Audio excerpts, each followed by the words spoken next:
Buenos días, tardes o noches. El día de hoy retomaremos la materia de sistema de transporte y continuaremos el tema de transportes terrestres, pero ahora con el apartado de ferrocarriles. Y para poder empezar a hablar de ferrocarriles tenemos que definir qué es. Y básicamente un ferrocarril será un vehículo constituido por varios vagones arrastrados por una locomotora que circula sobre rieles y se utiliza para el transporte de personas o de mercancías.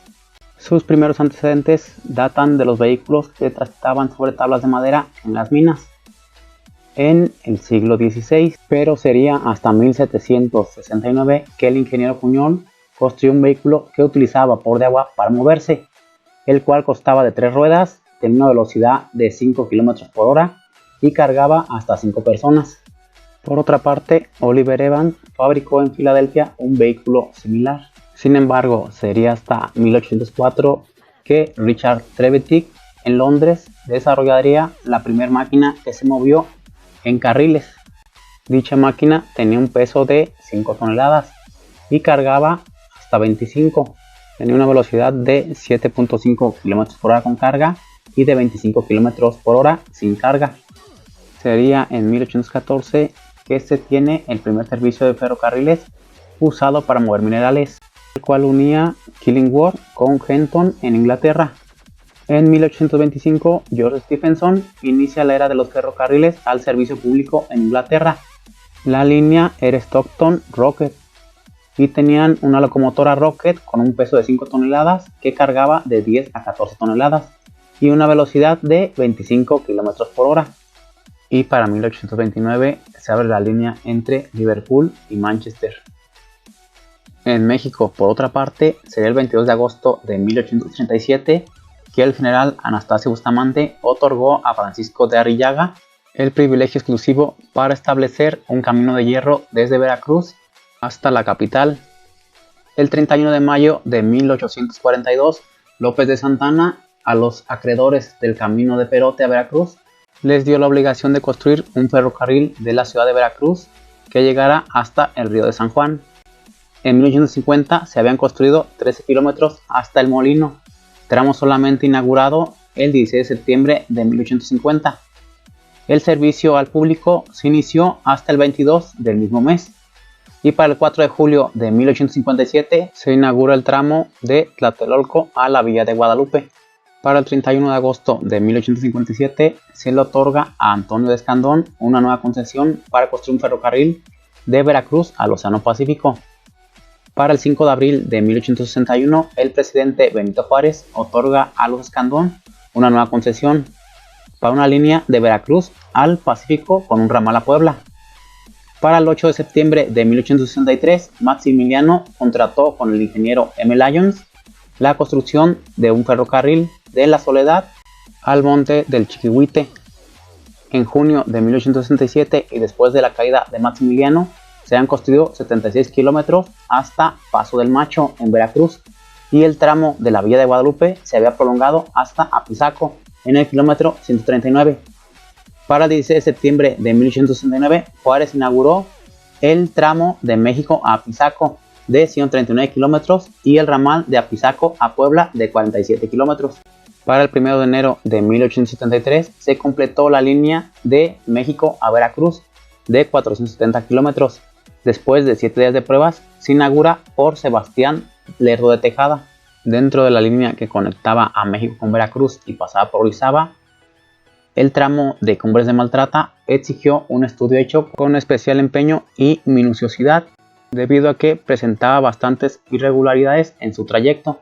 En toda la línea de México a Veracruz y su ramal de Apizaco a Puebla se construyeron 10 viaductos, 148 puentes y 358 alcantarillas. Se contaba con 30 estaciones, además de 26 locomotoras de varias clases, 36 coches diversos para pasajeros y 341 carros y plataformas para transporte de mercancías, pulques y animales. El auge de la construcción de ferrocarriles se daría durante la época del Porfiriato. Porfirio Díaz creó el primer acuerdo para la construcción de una línea ferroviaria con tracción animal entre Tehuacán y la Estación Esperanza del Ferrocarril Mexicano. En 1877 se autorizó continuar los trabajos de construcción del ferrocarril de México a Toluca, con un ramal a Cuautitlán.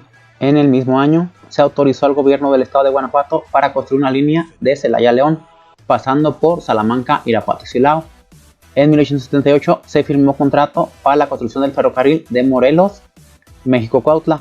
Y en el mismo año se autorizó al gobierno del estado de Yucatán construir un ferrocarril de Mérida a Peto con un ramal a Tecax, lo mismo que otro ferrocarril entre Mérida y Campeche y una línea entre Veracruz y Alvarado con un ramal a Antón Lizardo.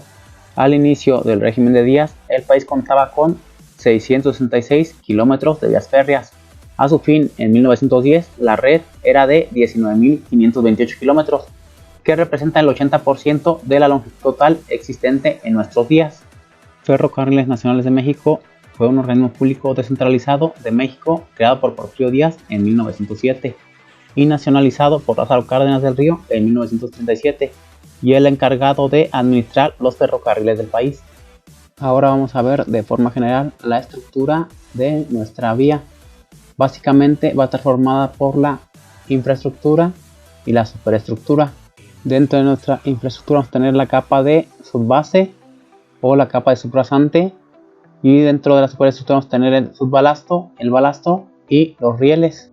Para poder mantener los rieles en su lugar se usa un durmiente, que no es más que una pieza de madera. A la distancia que hay entre ambos rieles se le conoce como escantillón, y hay de diversos tipos, como el de Caudeville, que mide 0.61 metros, la vía angosta, que mide 0.91, la vía ancha, que mide 1.435, y los super escantillones, que miden 5 y 6 pies. Por otra parte, en México, el equipo tractivo, que es como se le conoce a las locomotoras que jalan a los trenes, a principios del siglo estaba conformado en su mayoría por locomotoras de vapor, pero a principios de los 70 comienza la dieselización. Sería también en esa época cuando se introdujeron algunas locomotoras eléctricas, aunque en lo general las locomotoras de vapor casi se han extinto. En algunos países africanos y asiáticos que cuentan con grandes recursos forestales aún se siguen utilizando.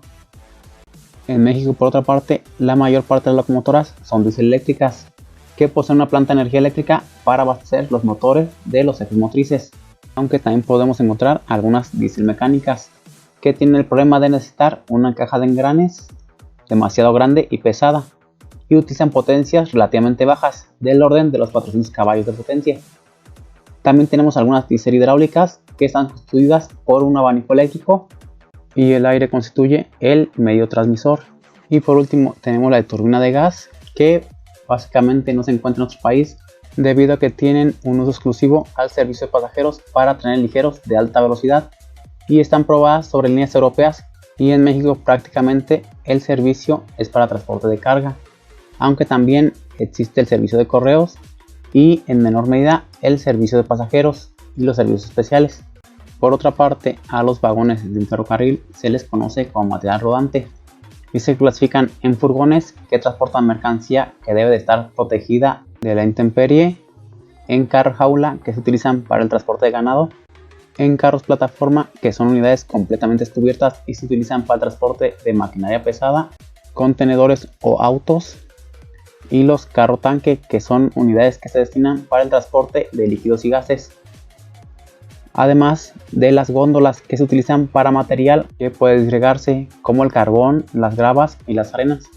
Por otra parte, dentro de las piezas que forman una vía férrea vamos a tener los cambios, los desvíos, los cruces y los sapos. El mantenimiento de todas las vías dependerá de la empresa que tenga la concesión de esas vías. Hasta 1990 existían 8 empresas encargadas de las concesiones: Ferrocarriles Nacionales de México, Ferrocarriles del Pacífico, Ferrocarriles Chihuahua al Pacífico, Ferrocarriles Unidos del Norte, Ferrocarriles Sonora Baja California, Ferrocarriles Coahuila Zacatecas, Tijuana Tecate y Occidental de México. Y a partir de 1990 es cambió para convertirse en Ferrocarriles Chiapas-Mayab, Ferrosur, Ferrocarril Mexicano, Ferrocarril Coahuila Durango, Kansas City Southern, Ferrocarril y Terminal del Valle de México y Ferrocarril del Istmo. La distribución de las concesiones la podemos ver en pantalla. Ya para concluir, hay que tomar en cuenta que también el metro es un tipo de ferrocarril, al igual que los trenes ligeros y los tranvías, y también lo son los trenes de alta velocidad y los trolleys.